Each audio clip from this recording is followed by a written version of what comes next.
Now, what I'd like to give you is what I think are the 5 major pieces to the life puzzle. 5 major pieces to the life puzzle. If we can study each of the pieces and then put it all together, the chances of it running well are just a lot better. Mr. Schoaf gave me a simple formula when I first met him, and let me give it to you. He said there's usually about a half dozen things makes 80% of the difference. There's about a half dozen wealth things, about a half dozen health things that can give you the 80% solution to the problem. Then Mr. Schoaf said, be a student of those half dozen basic things. Pretty good advice. Success is not doing extraordinary things. Success is doing ordinary things extraordinarily well. So if you just learn to do it well, key things well, learn to speak well. Poor people can talk and rich people can talk. Looks like rich people talk better. Learning to speak is called survival. Learning to speak well is called success. So let me give you what I think are fundamental pieces to life, and we'll take it from there. Here's the first one. Philosophy. Philosophy, in very simple terms, is simply what you know. And what you know greatly affects how your life works out. We might also add, what you don't know greatly affects how your life works out. The idea you miss could be the missing number in trying to put the numbers in the lock. So, what you don't know will hurt you, to correct an old cliche. And to correct another one, ignorance is not bliss. Right? It's important to know. It's important to get the information. Now, we do something very important with what we know. We weigh it. That's another good word. We weigh. Weigh everything before you do it, before you buy it, before you try it. Make sure you weigh it. Everything you get ready to do, you got to decide whether it's a major or a minor, and you don't want to give minor things major time. You don't want to give something insignificant significant amounts of your energy. So we simply use the phrase, weigh before you pay. Sophisticated people learn to weigh everything. And what we all need is a good set of mental scales to weigh everything. What if you got information and your mental scales were off and insignificant things to you were significant? Wouldn't that be a major handicap the rest of your life? When you weighed something, important things weighed unimportant, we would call that a great handicap. So it's very important to weigh everything properly, and that's the reason for sermons and songs and lyrics and lectures and seminars and conversations and professors and teachers. It's one of the reasons why we converse with each other, and we debate and we think about and we ponder and we perceive and we weigh and we try to find out where the values are. Because you don't want to proceed and give big chunks of your life to something that's insignificant. Okay? So we get information, we weigh it, then we come to conclusions about values. Big question in forming your life, where are the values? What is important? What should weigh heavy on my mind and I should give it significant time and significant energy and significant money? Schoaf said to me, poor thinking habits keeps most people poor. Not poor working habits. Most people work hard, but they don't think hard. They don't use their mind to really try to perceive where the values are so that they don't waste any time. It's easy to spend big chunks of your life on insignificant things. It's one of the major pieces of the life puzzle, what you think about, knowledge, how you weigh it, the conclusions you come to, the values you've perceived, thinking. If you really want to help somebody change their life, you have to start changing their mind, change their philosophy, change how they think. Somebody says, well, just motivation, that'll do it. And the answer is no, motivation won't do it. If a guy's an idiot and you motivate him, you got a motivated idiot. Right? Say, no, that's not what it takes. Now, it's very easy to make errors in judgment. Errors in judgment. I'm now teaching people, even after they're out of school, university, college, they should read at least 1 or 2 books a week. It's easy when you get out of school, right, and get a job to just sort of let that all slide, not keep up the learning process. But if you don't keep up the learning process, a lot of values become fuzzy if you don't keep trying to perceive what's important, what's not important, and then start spending major effort on minor things. So we have to keep learning. What if a guy spent his book money on donuts? Right? We would call him greatly deprived mentally. In 10 years, the guy's bought 2 tons of donuts and only 2 books, right? Mostly with pictures, right? And he wonders why his life isn't working well. Reason. After he got out of school, he didn't keep up the flow of ideas that can help to refine your business and help to refine your decisions and help you come to better conclusions. You've got to keep up the learning curve, even after you're out of school, to make sure that you're not making errors in judgment. The reason why most people wind up average at age 40 instead of rich is simply an error in judgment about what to do with your money. What would you suggest a 15-year-old start as a plan to do with their money so that by 40 they're rich instead of average? You've got to have a good plan, right? If you start making errors early with your money, those errors can make your life mediocre instead of rich. You wind up with pennies instead of fortune. And you wind up with crumbs instead of a feast, simply because early you made errors on what to do with your money. The guy says, well, it's only $10. So what does it matter what I do with it? And the answer is, that's when it really matters, is when you don't have much. The guy says, oh, if I had a fortune, I'd really take good care of it, but I've only got a paycheck, so I don't know where it goes. We call those great errors in judgment. It's so important to make sure you've got a good plan when the amounts are small. But it's easy to make errors. It's easy not to know. It's easy to miscalculate. And if you miscalculate, some things keep adding and adding and adding. I got a good phrase for you. Life is accumulative. Good phrase to know. Life is accumulative. Our errors either accumulate into what we don't get, or our wise decisions accumulate into what we do get. Now, the key is to correct the errors as early as possible. Fortunately, Mr. Schoaf caught me at age 25, started asking me major questions. At age 25, he said, Mr. Owen, how long have you been working? And I said, I've been working 6 years. I started working when I was 19. He said, well, 6 years. How much money have you saved and invested in the last 6 years? I said, not any. He said, who sold you on that plan? Wow, 6 years is enough time now to check and see if you've got a good financial philosophy. And the time to catch the errors is early. So Mr. Schoaf started asking me those tough questions at age 25. How about your money? How about your resources? How about your investments? And you say, well, I've got plenty of time to worry about that. I'd be concerned about that later. And the answer is probably not. Now's the time to fix it. Wherever you hear the good information, that's the time to start fixing it. So we're teaching kids now a good wealth philosophy. Starting at age 50, 15 will make you wealthy by age 40, 45 at the latest if you're a little slow. Start doing wise things with your resources. When would you suggest people should do wise things with their resources? Answer, as soon as they get the better information. Now, you can't do what you don't know, but the key is to keep learning so that good ideas keep occurring to you. Now you can do more wise things, okay? But philosophy is where it all begins, what you know. Now, to know wise things, you simply have to study, as you're doing. Keep up the reading, keep up the conversations, keep up the listening to lectures, keep going through the information, keep stashing it away, taking the notes, right? There's no better way to adjust your philosophy than to have a continual flow of ideas. But that's the first piece of the life puzzle, philosophy. Now, here's number 2. Philosophy determines attitude. Attitude is simply how you feel. First, what you know sets the sail of your life. Now, how you feel starts taking you there. Attitude. Now, there's all kinds of ways to feel, right?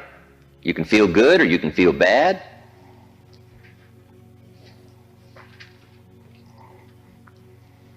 Here's one attitude. If this is all they pay, I'm not coming early and I'm not staying late on the job. That's an attitude, right? If this is all they pay, I don't come early and I don't stay late. Now, do you suppose that attitude, if you carried it through the rest of your life, do you suppose that attitude would greatly affect your life as the years unfold? The answer is overwhelmingly, Of course. Here's another attitude.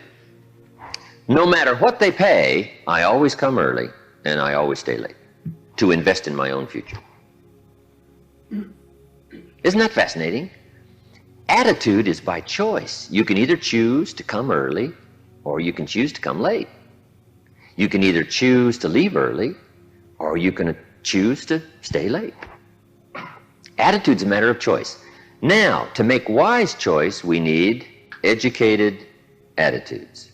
Emotions must go to school to learn where the values are. Okay?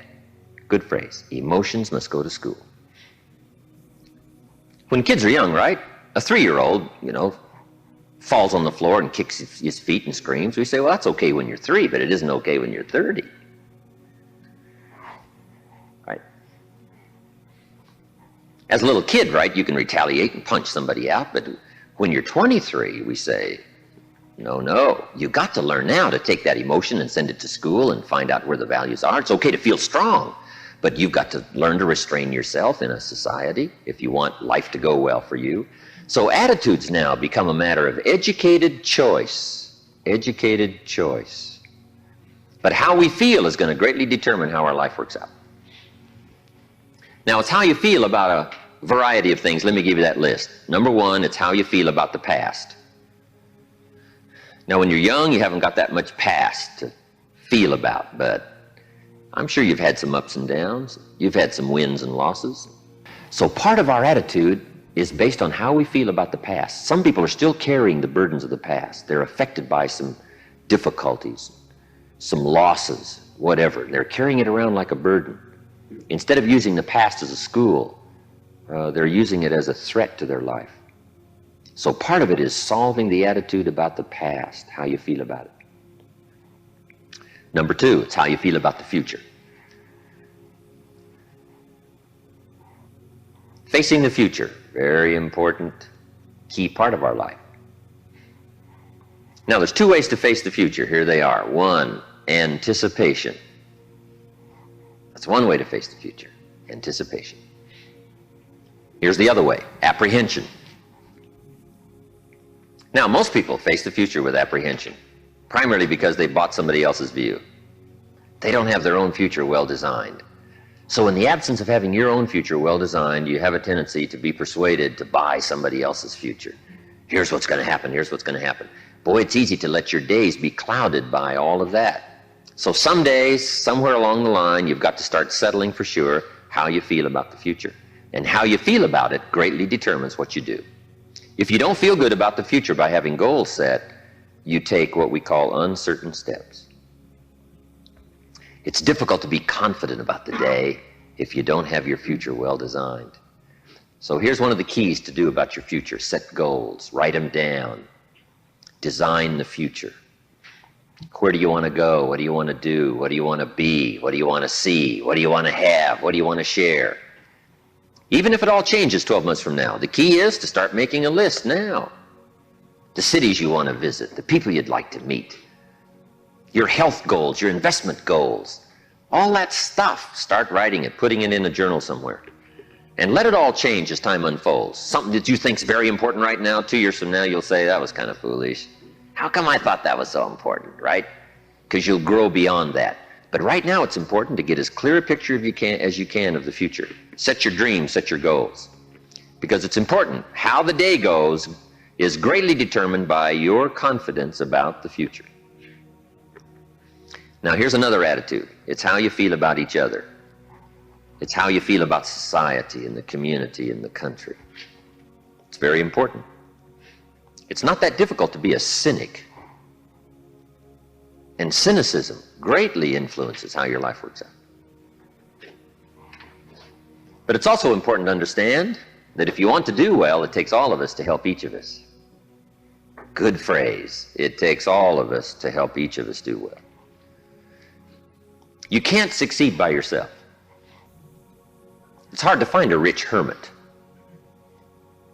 You can't succeed by yourself. You need a market. You need a society. We need each other's ideas. We need each other's collective ideas. Collective participation in the marketplace, society. Okay? So how we feel about each other, very important. Now here's the big one. It's how you feel about yourself. How you feel about yourself. Self-esteem, understanding your own value. Boy, if new discovery starts to unfold for you, that you've got the brains, you've got the talent, all you need is instruction, all you need is some coaching, all you need is some help, all you need is some advice, some experience. If you're headed down the wrong road, hopefully somebody's already been down that road where the bridge is out. And they come back saying, don't go this way anymore, the bridge is out. So we take somebody else's advice and we say, wow, I'm glad you came along, I'm heading down this road. So learning from other people's experiences, picking up all the ideas so that we can feel good about ourselves. Now, self-esteem primarily comes from engaging in the disciplines that lead to value. Self-esteem comes from engaging in the disciplines that lead to value. We don't lack potential, but to bring value from potential, we need the disciplines. Now, one of the major things that makes us not feel good about ourselves is not engaging in the disciplines. If you keep letting yourself off the hook, or just ho-humming it and letting it all slide, then you don't feel good about yourself. Best is the ant philosophy, right? To feel good about yourself, do your best. Gather all you can during the summer. We call that the ant philosophy. Ants don't settle for half. They go for all. All you possibly can. Do the best you can. It's the greatest lift of self-esteem is doing the best you can. Okay? So attitude plays such an important part in the 5 pieces of the life puzzle.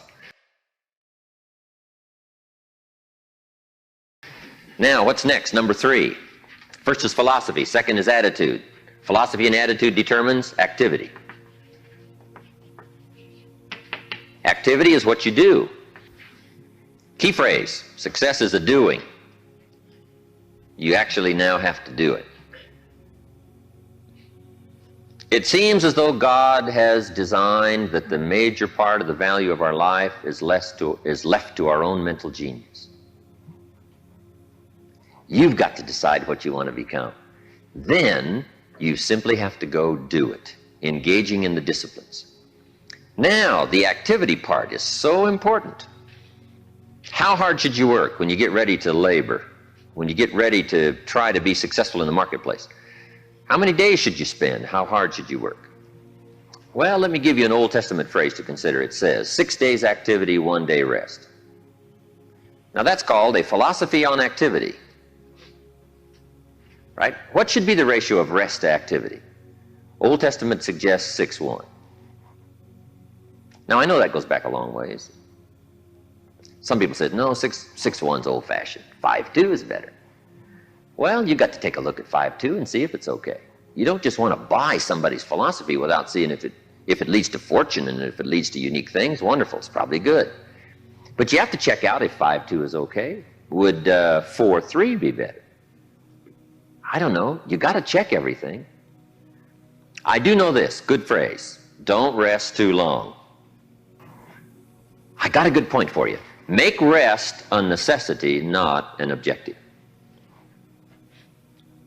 The objective of life is not to rest. The objective of life is to accomplish, to growth, full accomplishment, test the outer limits of your abilities.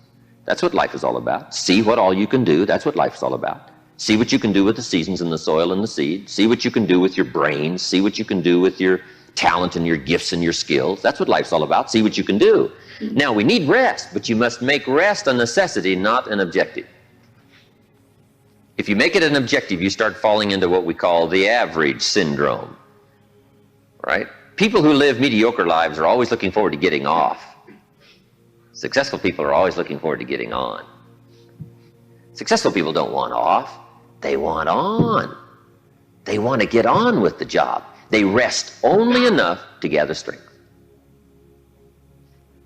So consider that in your argument, in your debate on how hard should you work. Let me give you another Bible philosophy. My parents made sure I was a pretty good scholar by the time I was 18. And I'm an amateur on the Bible. But here's another good philosophy. Whatever your hands currently find to do, do it with all your might.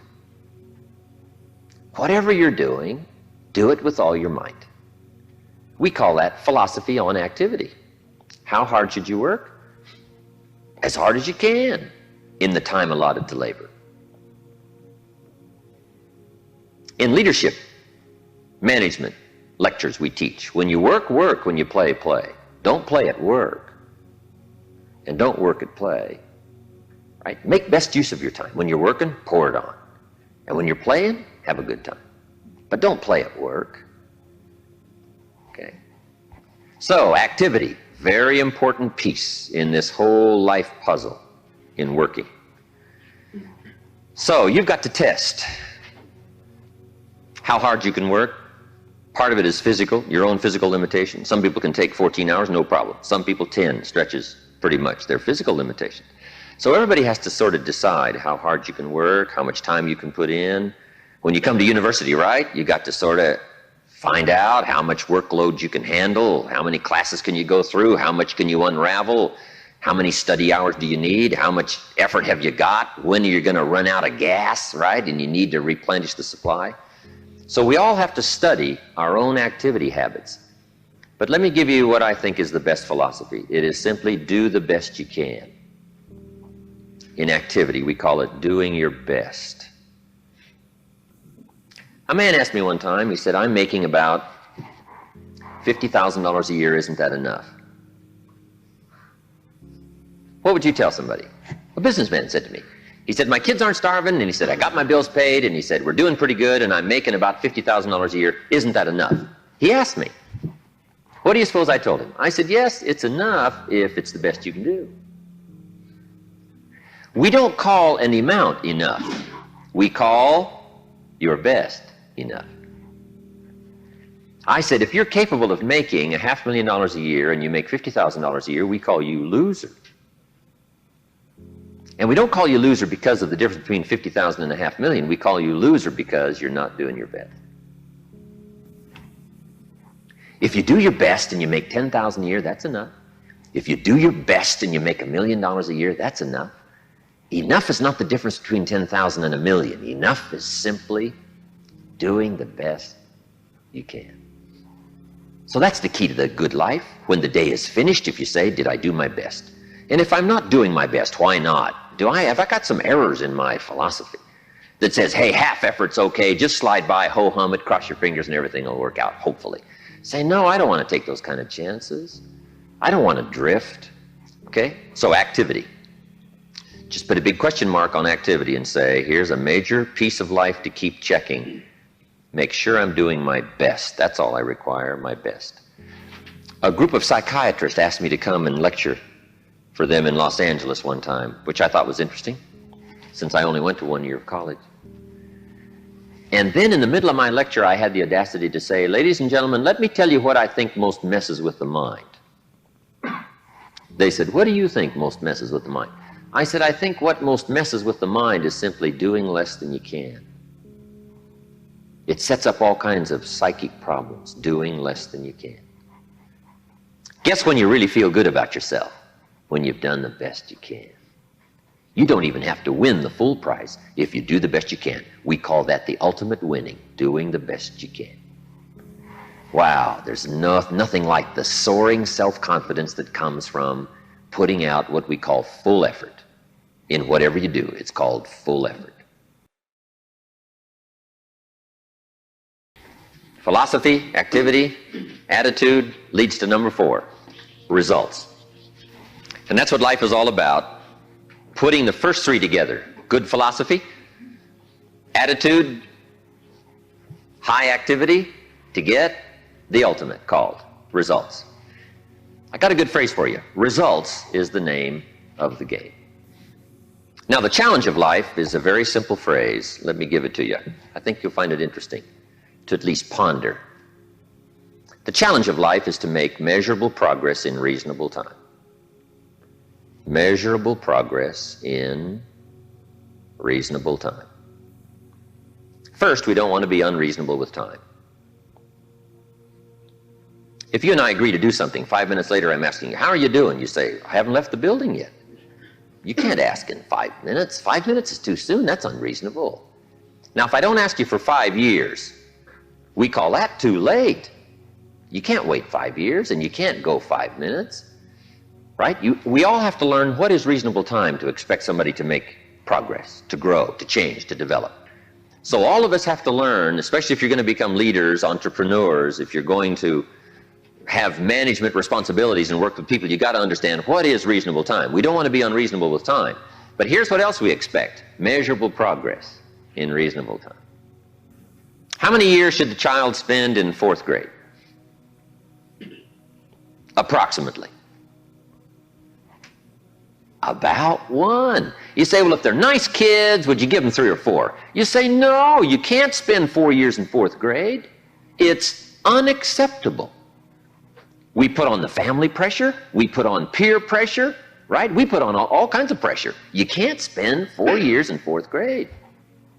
Now, wouldn't that be interesting if we applied the same kind of social pressure all of our lives?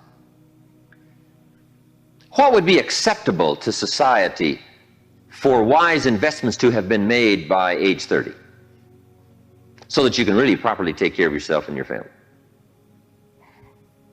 Somehow we've missed those standards, right? Shouldn't it be popular to be wealthy by age 40? And shouldn't we look at somebody who by age 45 is not at least financially independent, saying, where have you been? Tibet? Or Bangladesh you probably have spent. You mean you've been here all this time? Right? Shouldn't we make it a bit unacceptable not to be well off in what we call reasonable time? But what if a guy spent his potential fortune on non-essentials from age 15 to age 45? Shouldn't we call that unacceptable? Shouldn't teenagers ask their parents,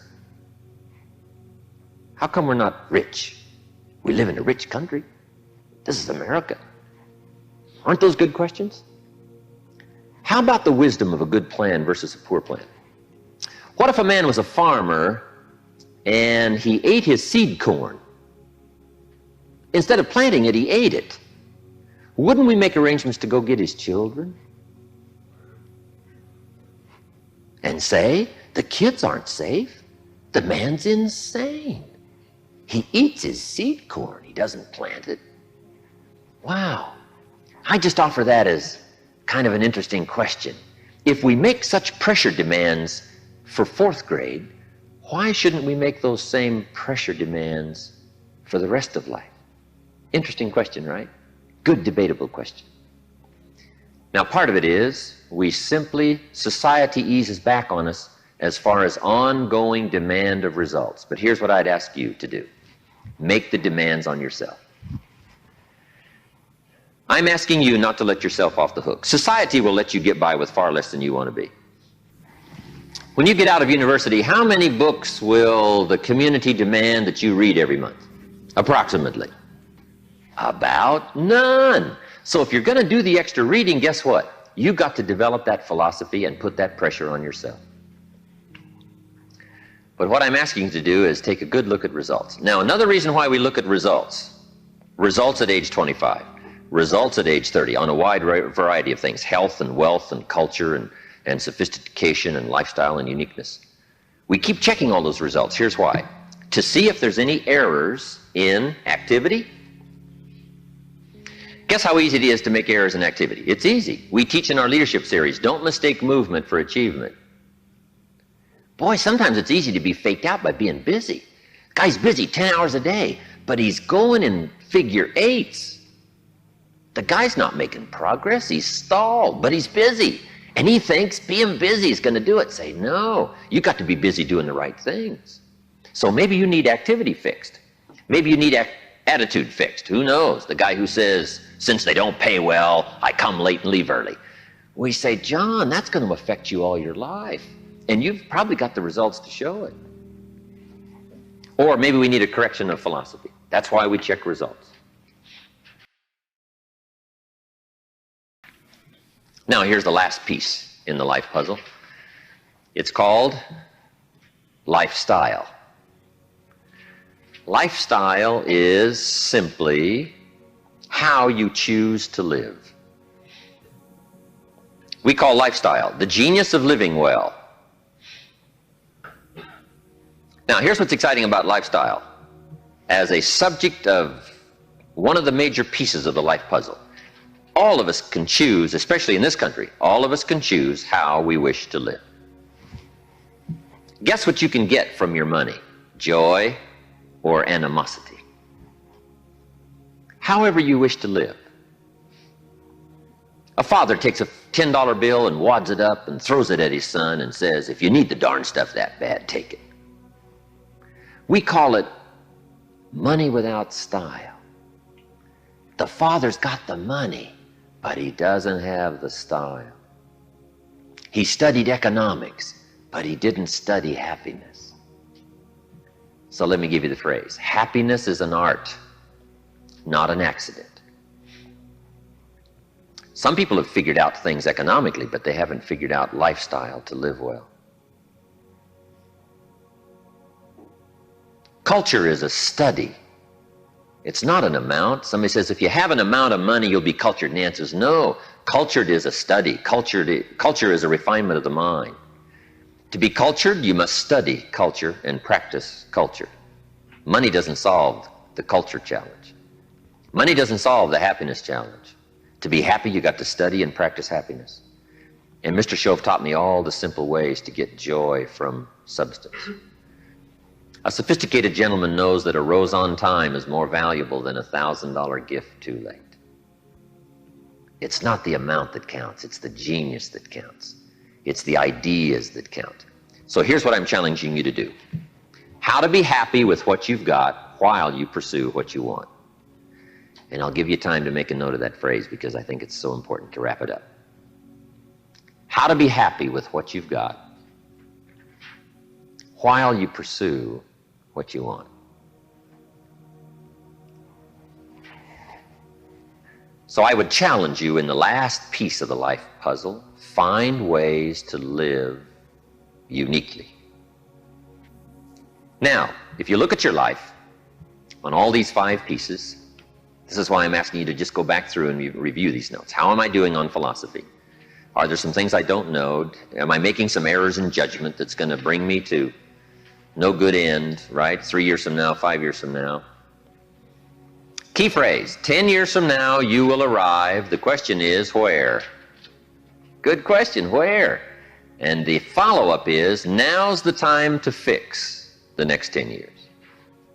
Now's the time to fix the next 10 years. And hopefully, with the discussion of these 5 subjects, we've given you some viewpoints, at least from my experience. And hopefully I've done a little coaching here today, and you can take these subjects and debate them and talk about them and think about them, and they'll help you with life in the future.